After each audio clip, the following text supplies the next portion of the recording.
I never considered myself a high-achieving student, yet despite the odds, I eventually became one. In the past, it was enough to just get good grades, but the world has changed.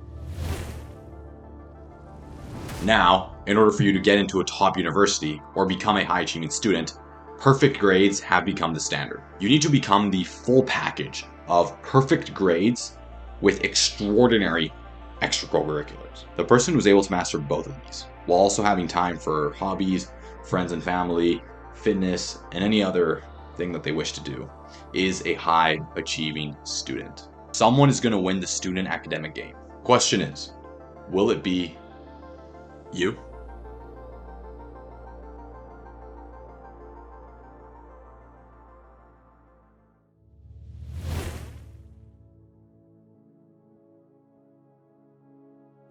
Elon Musk is known to have innovative, long-term visions, all while taking action as fast as possible. Did you catch that? Because that right there is something that all students need to be doing.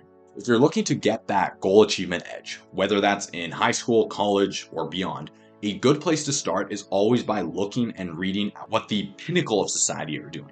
And if you start to look at the life of billionaires, and by the way, the reason why I mentioned billionaires is because they're at the top of the financial ladder, you start to realize that there are certain habits, certain disciplines, certain mindset shifts, certain ways that they look at the world that is different from everyone else. And more importantly, they have a set of habits and strategies that allow them to achieve extraordinary goals. As I begin to reveal what those are, you need to start to understand this simple fact, that the person who can wait the longest will always have the upper hand. Because the longer the runway, the larger the plane that can take off. This right here can be very challenging for most people to understand. As soon as I realized the reason why, it completely changed the way I look at the world. So pay attention to this point right here. Essentially, the human body is not designed evolutionarily to wait for a prolonged period of time. In fact, research actually goes to show that we have a very difficult time empathizing with our future self and doing what's in their best interest. And what's most interesting is that research shows that we treat them and we think of them as a stranger, rather than thinking of them as ourselves. Instead of thinking in the long term, we've been designed from evolution, millions of years of evolution, to think in short term. How can I get stuff as fast as possible right now? I mean, why make plans to eat gazelle in 3 months or in 3 years when you need to eat it right now in order to survive? With that being said, congratulations, you've actually found a huge Easter egg right here. If you're not sure what Easter eggs are, they're essentially these secret codes that are hidden throughout my videos that if you type into the link in the description down below, you get a free resource that will help you apply these strategies and give you more context information than I can in this video. For this Easter egg, type in the code Grizzly Evolve 97 exactly as you see it right here into the Easter egg link down below, and you get an exclusive training by myself giving you absolutely every way that you can leverage your evolution to get greater levels of success. Not only has this given me the edge in front of all my classmates and in front of everyone else that I'm competing against, but it also changed the way I view the world.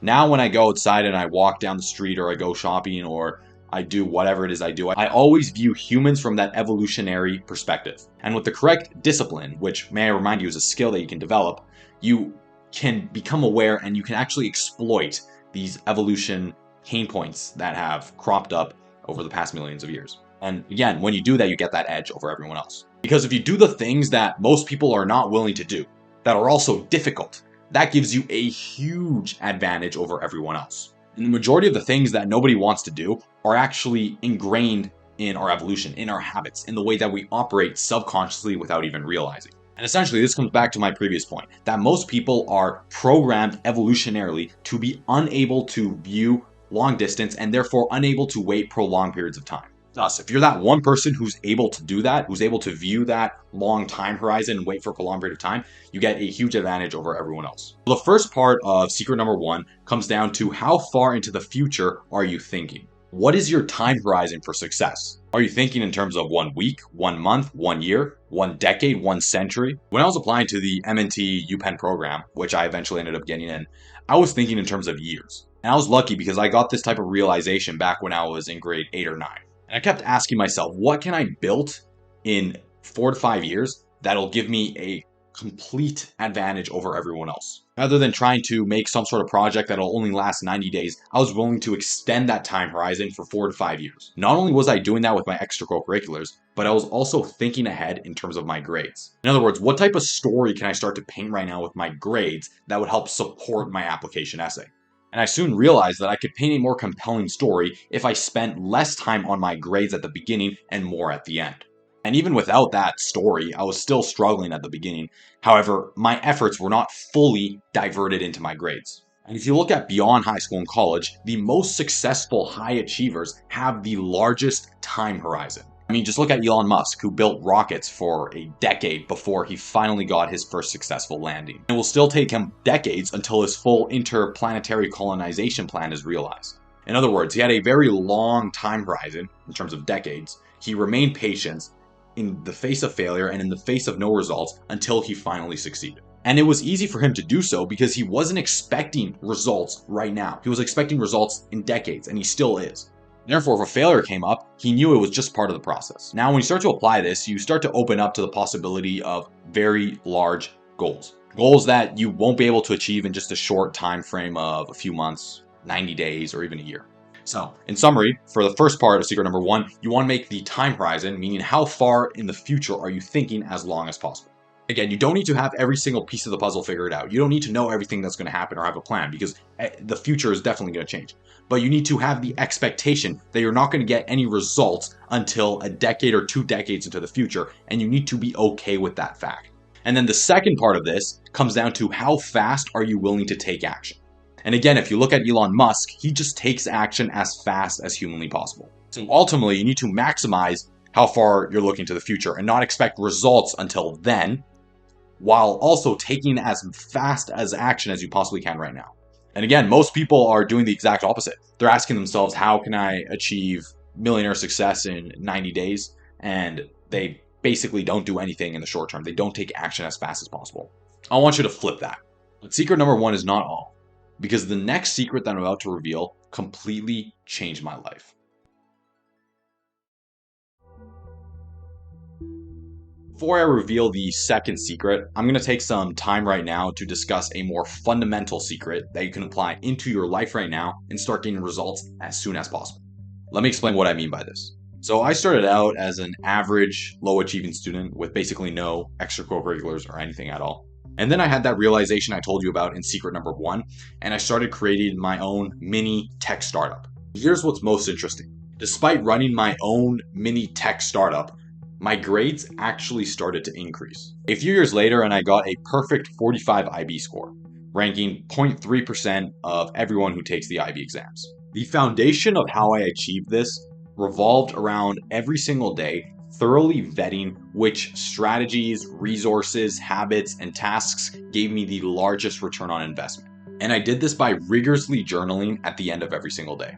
And here's a big one. If I procrastinated, I always wrote down why I procrastinated. That last one actually was a big game changer, because I soon realized from my journal and my weekly journal reviews that I was developing a system and a set of strategies from my failures and from my successes on how to become more productive. Some of those I'm revealing to you today. The most important element that I want to bring forward here is that the act of reflecting, looking back, making plans in the future, and the rest of it allows you to discover things about yourself that no video, no course, no nothing can teach you. And those right there had some of the largest impact on my own life that don't necessarily apply to everyone else's. And that's only the beginning, because this next strategy and these next tools that I'm about to reveal to you will help you look at your own success and your own high achievement journey from a completely new perspective.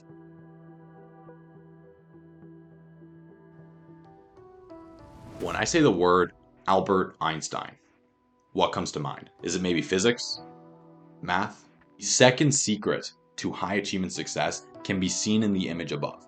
And it's exemplified through the fact that most people don't know that Albert Einstein actually played the violin. And the purpose of that image goes to show that most people don't know Albert Einstein for his violin skills. They know him for his physics achievements. Grizzlies, that right there is a lesson in disguise. And this right here leads me to my second mistake, which stops most students from becoming high achievers. Most students, even almost high achieving students, try to become the best at multiple disciplines. However, you need to understand this fact. that in order for you to become world class, you need to, or you can only become world class at one thing. Two things max. And the thing is that history only remembers the greats that were excellent in one or two areas maximum. And a lot of these people who we consider to have done great things, other parts of their lives are absolute disasters. Now, I'm going to assume right now that you have a long list of things to do. I mean, congrats, that already separates you from 90% of students who are unwilling to do absolutely anything with their life. However, you need to understand that every single person in this world has the same amount of time. Everyone has the same 24 hours per day. And you need to understand that, number one, by adding more things to do, you're also removing potential things, potential time, and potential effort that I could be allocating to other tasks. Why? Because time is limited. And then number two, you need to understand that time and results are not linear. And here's where most people screw up. And again, this is one of our evolutionary weaknesses that I talked about earlier in the video. As Professor Albert Allet Bartlett says, the greatest shortcoming of the human race is our inability to understand the exponential function. In other words, we have not evolved to comprehend exponential growth. We think very linearly and in small quantities. Why? Because for a very long amount of time, today looked a lot like tomorrow. Society basically never changed. So you need to look beyond this evolutionary weakness and start to understand that time, effort put, resources, and results are not linear but exponential. Meaning, if you're getting extraordinarily good at your one thing, at your craft, at whatever you're going to be world champion at, that small marginal improvement at the end does not give you marginal results. Instead, it gives you exponential output. I explain more about exactly what I mean with a very concrete example in this Easter egg right here. If you want more information, definitely check this one out. This is a very, very high quality Easter egg that you do not want to miss. Again, put in this code right here. So this is what I want you to do for secret number 2. I want you to pick the one thing you're going to become the best at. This could be your intended major, maybe an extracurricular, maybe a passion that you're going to become the best in the world at. Whatever the case may be, pick one thing. And then, and this is the part that takes guts, I want you to say no to everything else. The question then becomes, do you have the guts to say no? And here's another Easter egg to really nail down the lifestyle of saying no. All right, this is going to teach you everything you need in order to how to say no, why you should say no, and everything about really taking control of your life. All right, put this one in right here. It's neg grind 267. Again, with the capitals and no spaces and everything, put this in and get this Easter egg. This right here was huge in changing the way I approached what I let myself do and what I didn't.